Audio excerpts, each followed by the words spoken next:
in beautiful and sunny Briggsdale, Colorado, about an hour north of Denver, for what we call our Liteye Live. It's like a mini air show to show off all of our capabilities, our counter-UAS capabilities, our multi-mission, multi-domain capabilities, and overall critical infrastructure protection.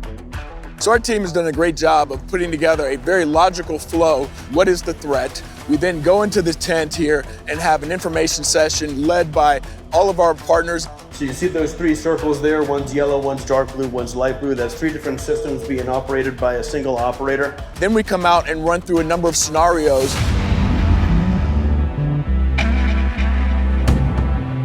To have something go boom when you're not expecting it, to actually see on the radar screen the intersection of the drone and how it automatically cues and slews the camera system to a simulated defeat capability. You actually get to get off of the paper, get out of the font Times New Roman, and actually see what capabilities are that our warfighters are using every single day. To watch some of our customers actually go from a skeptic to a believer in a matter of minutes. Liteye Live is just that. Live.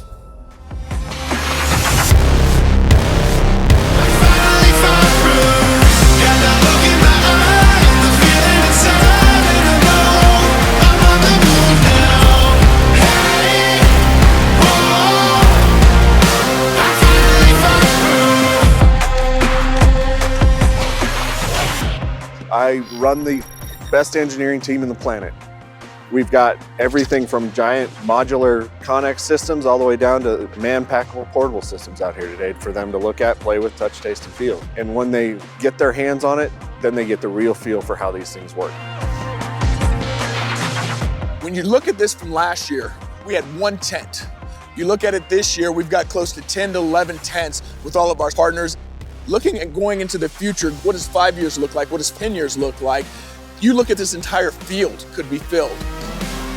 The future for Liteye, as I see it, we're taking it to the next level for technologies. We're looking for the newest, latest, greatest, cutting edge thing to stick on our systems that will definitely help the warfighters.